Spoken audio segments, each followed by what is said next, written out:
আসসালামু আলাইকুম। আরোগ্য হোমিও হল, রাজশাহী। আমি ডাক্তার মোহাম্মদ আফজাল পান্না। আজ আমি আপনাদের সামনে HR-73 ওষুধ নিয়ে কিছু আলোচনা করব। HR-73 এটি একটি মাসুদের homeopathic Pakistani commission potency drop. HR-73 homeopathic ওষুধটি মূত্রবর্ধক চিকিৎসায় অত্যন্ত কার্যকরী একটি হোমিওপ্যাথিক ওষুধ। HR-73 ওষুধটি পাকিস্তানি হোমিওপ্যাথিক ফার্মাকোপিয়া অনুযায়ী প্রস্তুত করা হয়েছে। HR-73 ওষুধটি যেসব রোগীর মূত্র খুব বেশি পরিমাণে হয়, যাদের কিডনির সমস্যা, জ্বালাপোড়া, প্রসবে অসংযম, মূত্রাশয় পাথর, প্রোস্টেট গ্রন্থির সমস্যা ইত্যাদিতে ব্যবহার করা হয়।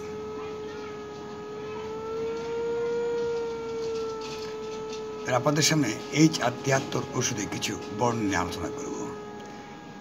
HR-73 ওষুধ প্রস্রাবের প্রবাহকে নিয়ন্ত্রণ করে।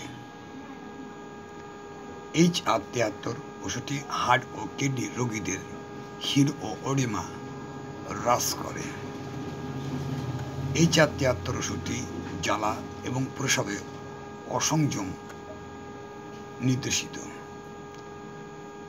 HR-73 ওষুধটি মূত্রাশয়ে পাথরের জন্য অত্যন্ত কার্যকারী একটি ওষুধ।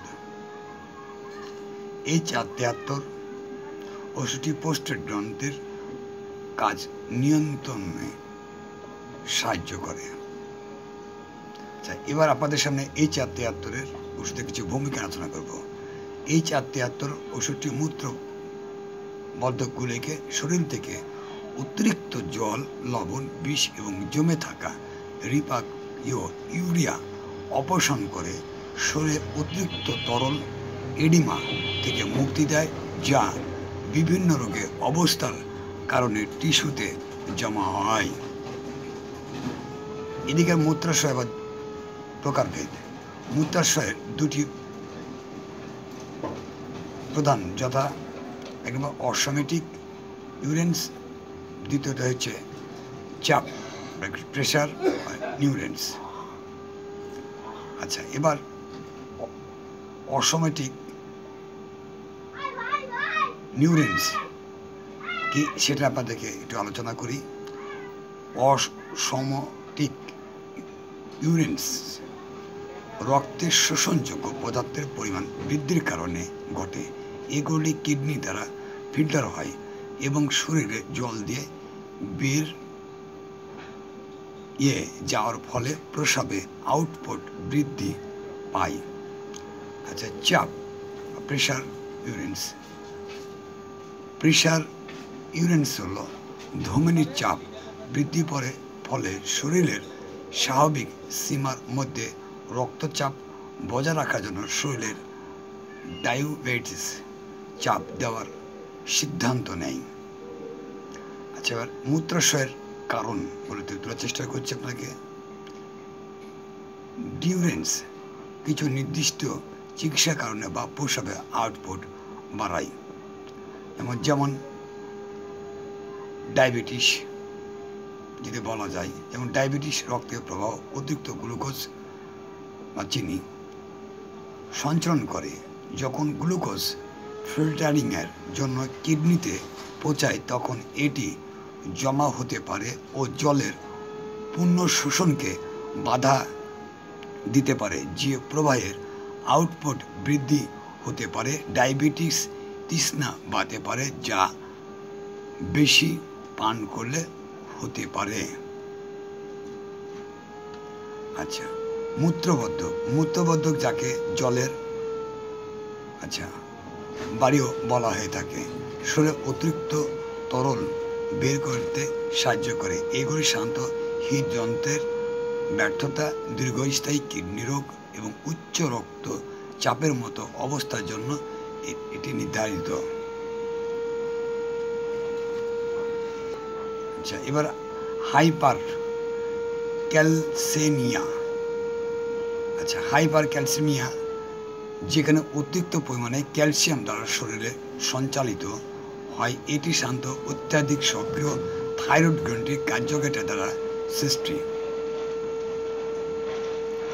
ক্যালসিয়ামের মাত্রা ভারসাম্য বজায় রাখার জন্য কিডনি প্রসাবের আউটপুট বাড়তে পারে। এবার ডায়েট নিয়ে কিছু আলোচনা করছি। কিছু খাবার এবং পানীয় যেমন ভিজস, যেমন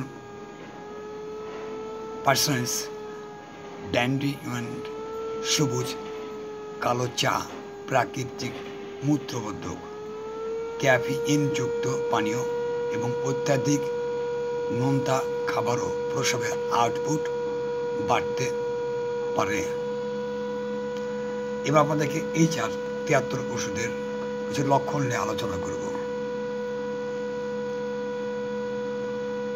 ডিউরেসিসের লক্ষণগুলি এবং ঘন ঘন প্রস্রাবের বাড়ি চলে যেতে পারে।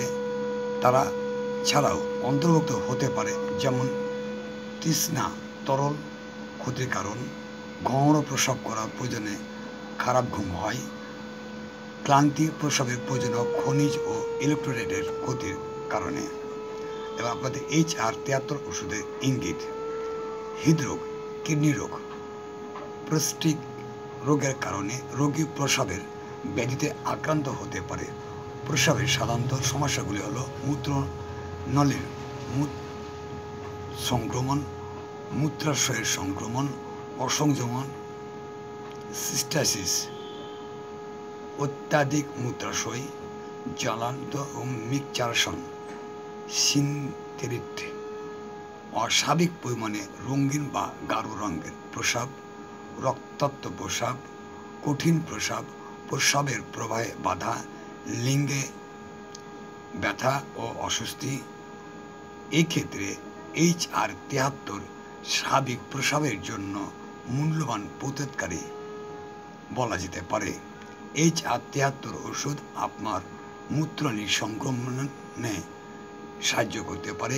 এটি সমস্ত প্রস্রাবের ব্যাধি নিরাময় করে এবং একটি স্বাস্থ্যকর মূত্রনালী বজায় রাখতে সাহায্য করে। আচ্ছা, এবার HR-73 ওষুধটি সেবন করবেন কি করে? প্রাপ্তবয়স্ক ব্যক্তিরা যখনই ওষুধ সেবন করবেন তখনই 20 ফোঁটা ওষুধ 1 ঢোক সম পরিমাণ পানির সঙ্গে নেবেন। তাতে 20 ফোঁটা ওষুধ দিয়ে দেবেন। পানিটা ভালোভাবে ছাকিয়ে সকালে, দুপুরে, রাতে 3 বার সেবন করবেন। শিশুরাও একই নিয়মে খাবেন, তারা 3 বার সেবন করবেন। আচ্ছা, HR-73 ওষুধে কোনো পার্শ্ব প্রতিক্রিয়া নেই।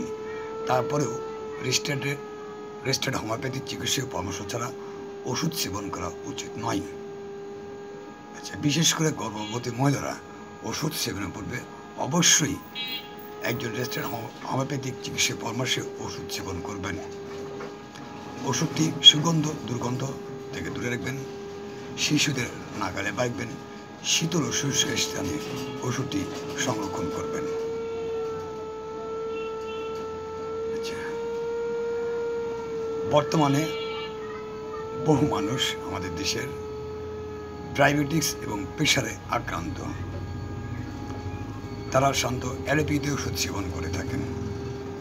একসঙ্গে যদি অ্যালোপ্যাথি এবং হোমিওপ্যাথি ওষুধ সেবন করেন সেক্ষেত্রে কোনো পার্শ্ব প্রতিক্রিয়া দেখা দেবে না। তবে ওষুধ সেবনের পূর্বে অবশ্যই আপনাকে সেবনে আধা ঘন্টা ব্যবধান রাখতে হবে। আরেকটা কথা বলে রাখি, যেসব মহিলা বন্ধা যাদের বাচ্চা হয়েছে না, দেশে এবং দেশের বাইরে বহু চিকিৎসা নিয়েছেন, কোনো সুফল পাননি। এক পর্যায়ে তারা হাল ছেড়ে দিয়েছেন যে আর কোনোদিনই বাচ্চা হবে না। আমি তাদেরকে বলছি, আশা রাখুন, আরোগ্য হরমোনের চিকিৎসা নিন, অবশ্যই এটি সম্ভব, আল্লাহ যদি সহায় থাকে।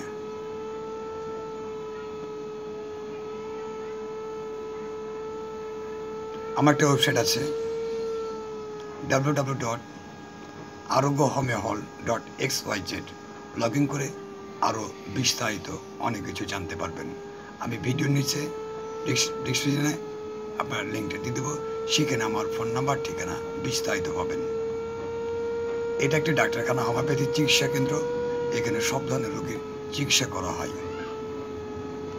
আজকে আলোচনা এখানে শেষ করছি। আগামীতে আবার অন্য কোনো ওষুধের আলোচনা হবে। সবাই ভালো থাকবেন। আসসালামু আলাইকুম।